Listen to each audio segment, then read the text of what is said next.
대한민국 최고병원 의사가 전하는 건강 이야기. 서울대학교 병원 팟캐스트. 지난 시간에 이어서 연명의료 결정법 관련 이야기 나눠보겠습니다. 오늘도 우리 병원 호흡기내과 이진우 교수님 그리고 정신건강의학과 박혜은 교수님 나와주셨습니다.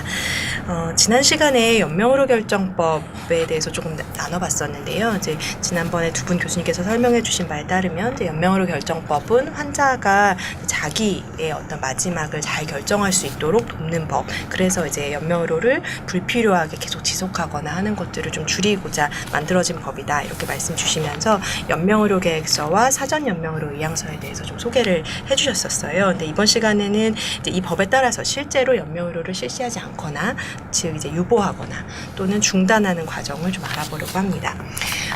지난 시간에 말씀해주셨던 것처럼 법에서 이제 연명의료의 유보나 중단을 실행을 하려면 실제로 환자가 이제 임종 과정에 있나 이걸 판단해야 된다고 하셨었는데요. 어떤 상태를 임종 과정이라고 하나요?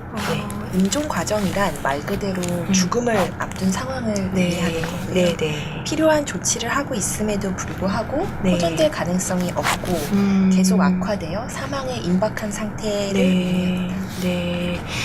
임종 과정이 이제 그런 것이라고 한다면 이제 그걸 의사 2인이 또 2명이 판단해야 된다라고 하셨었잖아요. 근데 그 판단 과정은 어떻게 되나요? 그래서 이제 법에 따라서 임종 과정 판단이 이제 이루어져야 되는데 그 의사 2인은 담당 의사와 해당 분야 전문의여야 합니다. 법에 따르면 그 담당 의사는 의료법에 따른 의사로서 말기 환자 등을 직접 진료하는 의사입니다. 보통 주치의 선생님이나 뭐 지정의 선생님 이런 분들이 되는 거죠. 네. 그래서 전문의여야 한다는 규정이 없으므로 이제 전공이나 일반의도 환자를 직접 보고 있다면 가능합니다. 담당 의사. 네. 그리고 다른 한 명은 이제 해당 분야 전문인데요. 이 해당 분야는 특정한 전문 분야로 제한되어 있지 않습니다. 그래서 의료기관 내에서 아마 사안별로 의학적 전문성에 기반해서 이제 그 대상이 되는 환자의 질환 및 상태를 종합적으로 고려해서 정할 수 있습니다. 그래서 이 말기와 임종기 판단은 의학적 판단의 영역이기 때문에 이 판단을 어떻게 내릴 것이냐라는 것은 의사들이 이제 전문적으로 맡아가야 되는 부분이라고 볼 수 있겠습니다. 네, 그 두 분이 판단하신 거를 이제 예를 들면 이제 뭐 담당 의사가 이분 임종 과정에 계십니다라고 이렇게 생각하시면 되는 건가요? 아니요, 그 부분은 임종 과정에는 그 환자 판단서라는 부분이 있는데요. 거기에 이제 기술을 하시고 그 판단을 하신 의사 선생님이 서명을 하셔야 됩니다. 그럼 서식이 있는 거군요. 서식에 두 분이 서명을 하셔야 임종 과정 판단이 이루어졌다. 이렇게 법적으로 말할 수 있는 거군요. 모르실 것 같아요. 이게 판단하기가 어떨 것 같아요? 의료진이 이런 임종 과정을 판단하기는 사실 상당히 많이 어려울 것 같고요.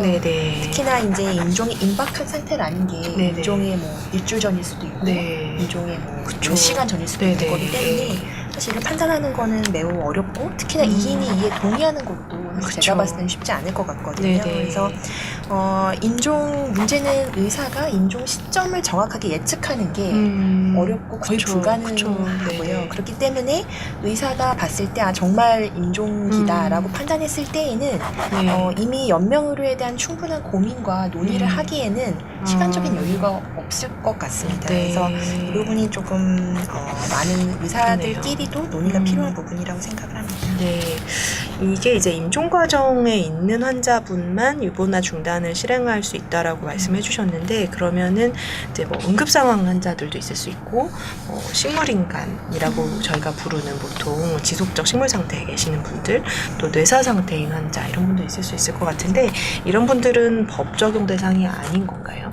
그러니까 이 법에 따라서 이 연명의료 결정을 만약에 시행하려고 한다면 이제 교수님께서 말씀하신 응급한 상황이 있는 환자나 식물인간에 있는 환자분, 내사 상태에 있는 환자분은 연명의료를 뭐 중단하거나 유보할 수 있는 충분한 요건이 아니라고 말씀드릴 수 있겠습니다. 근데 그 부분들이 만일에 임종 과정에 있는 환자라고 판단이 되는 경우에는 이제 앞서 말씀드렸던 그런 문서 절차라든지 기타 그런 절차들을 거쳐서 연명의료를 중단할 수 있습니다.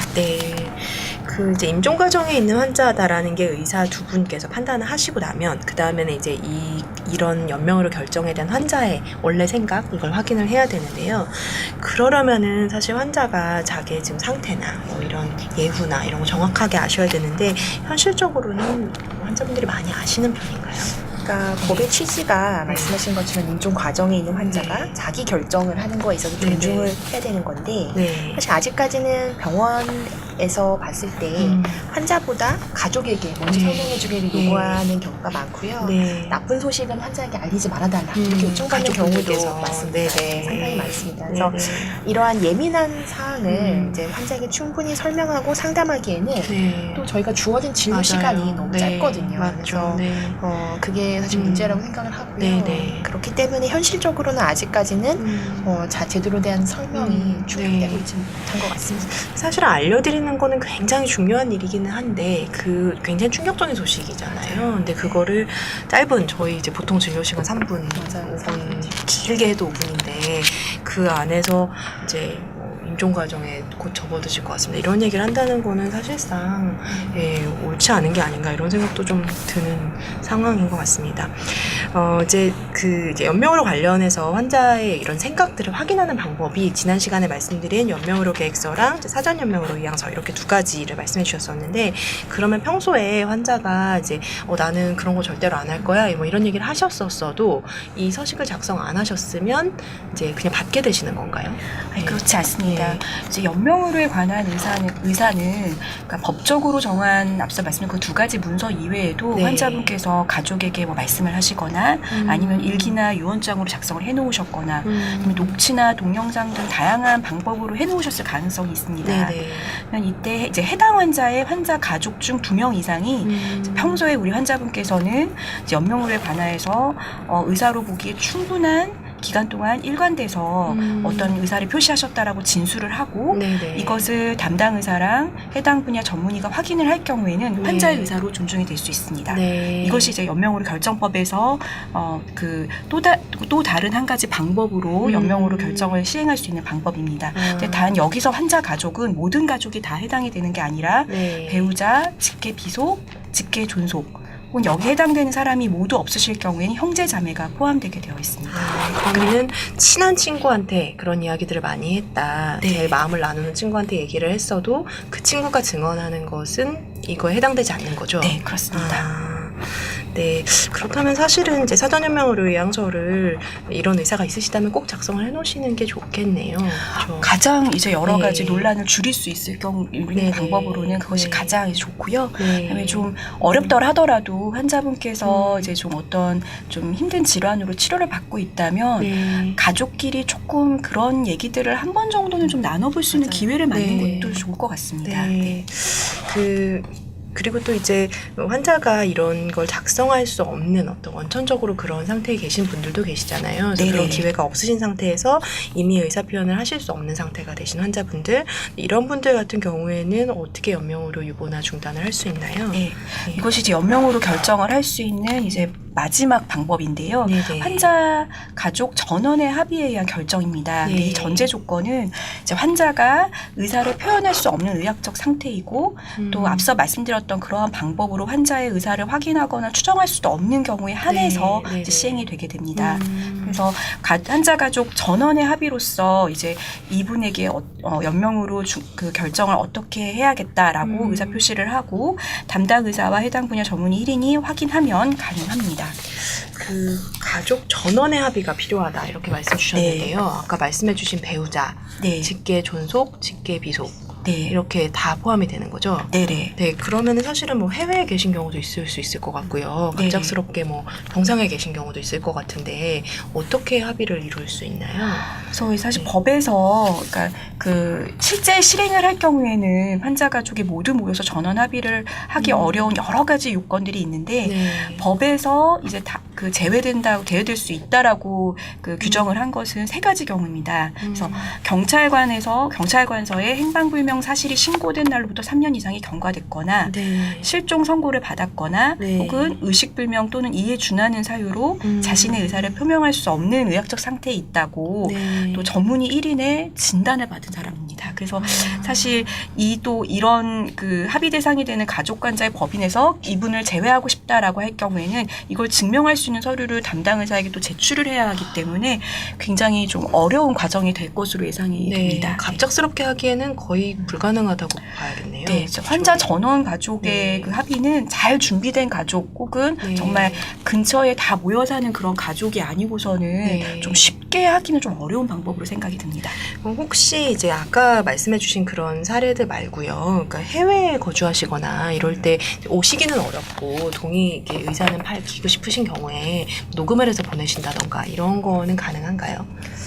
보건복지부에서 나온 연명의료 결정 제도 안내를 보면 환자 가족의 범위 내에 본인임을 확인할 수가 있고 그에 해당하는 사람들의 합의가 확인이 된다면 전원이 같은 시간 같은 공간에 모일 필요는 없다고 되어 있고요. 녹음 또는 녹취 등에 의한 확인도 인정할 수 있다 이렇게 되어 있긴 합니다. 다만 이를 확인하였다는 의사의 서명이 필요하고 이게 사실은 상당히 민감한 문제이기 때문에 현실적으로는 쉽지 않을 것 같다는 생각입니다. 그러니까 그 녹음을 하신 그분이라는 거를 확인해야 되는 상황인 거죠. 급작스럽게 진행할 수는 없는 그런 절차네요. 이제 또 무연고자도 계시잖아요. 또 독거노인분들도 계시고 이제 그런 상태에서 만약에 의학적으로 의사 표현을 하실 수 없는 상태이시다.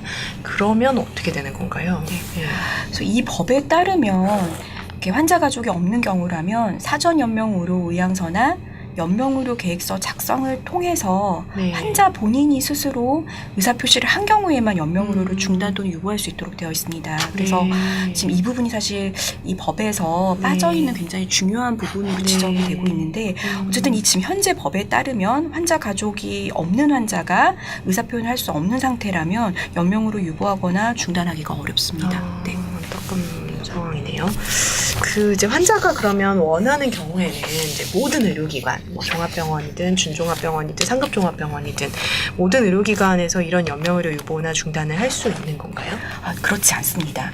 그래서 이 법에 따라서 이 연명의료 결정을 시행하고 이행에 관한 업무를 수행하려는 의료기관은 의료기관 윤리위원회라는 것을 설치하고 등록해야 합니다. 그래서 이것이 선행되어야 하고요. 그래서 만일에 이거를 설치하기 어려운 병원 같은 경우는 이제 공용윤리위원회 등도 그 위탁을 할 수 있지만 어쨌든 그 의료기관 윤리위원회가 설치된 병원에서만 이러한 결정을 하고 업무를 수행할 수 있다라고 생각하시면 되겠습니다. 네, 이게 또 사실은 환자랑 의료진 의견 다른 경우 되게 많잖아요. 그래서 이제 의료진이 또 소신으로 이제 환자나 환자 가족이 그런 걸 원하더라도 나는 이 치료를 해야겠다, 연명의료가 아니다라고 주장하시거나 이제 다 의견들이 좀 다르실 수 있을 것 같은데 이제 그럴 때 환자는 연명의료를 받을 수밖에 없는 건가요? 법에서는 이제 그러한 경우를 고려해서 담당 의사가 만약에 이행을 거부할 경우에 윤리위원회의 심의를 거쳐서 교체를 할 수 있도록 되어 있습니다. 그래서 만약에 이 경우에도 근데 의료기관의 장은 이제 그 이행을 거부했다는 이유로 해서 담당 의사에게 불리한 처우 훼손을 하지 말라고 되어 있고요. 담당 의사 교체에 대한 심의를 요청을 받으면 윤리위원회는 즉시 심의를 하고 이제 의결을 해서 담당 의사를 교체하도록 되어 있습니다. 이게 민감한 사안이고 사실 판단이 어려운 부분이니까 이제 의사 한 분이 결정하기 어려울 경우에 이제 윤리위원회에서 좀 심의를 하고 결정을 해주는 것들도 되겠네요. 사실 이 부분도 좀 논란이 있는 게 그럼 어떤 의사가 그 다음에 이 환자분에 대한 판단을 하고 하실지에 대해서는 그거는 현장에서 해야 되는 부분인데 아마 실제로는 좀 어려움이 많을 것 같습니다. 그러면 이제 아까 말씀하신 거에 따르면 환자나 환자 가족도 의료진뿐만이 아니라 환자나 환자 가족도 윤리위원회에 심의를 신청할 수 있다라는 뜻이신 거죠? 그거는 이제 아까 그러니까 그 지금 그 의료기관 윤리위원회 중요한 업무 중에 하나가 환자와 환자 가족에 대한 상담 업무입니다. 그러니까 꼭 의료진을 통하지 않더라도 이거를 요청할 수 있도록 되어 있을 거다. 이제 이렇게 말씀해 주신 거고요. 서울대학교병원 건강톡톡 이번 시간에는 연명의료의 중단 또는 유보에 대해서 구체적인 내용을 알아봤습니다. 다음 시간에는 연명의료 결정법이 시행되는 것과 관련된 우리나라의 사회문화적 부분에 대해서 이야기해 보겠습니다. 지금까지 진행해 김민선, 도움 말씀에 우리 병원 호흡기내과 이진우 교수님, 정신건강의학과 박혜윤 교수님이셨습니다. 고맙습니다. 다음 시간에 뵙겠습니다.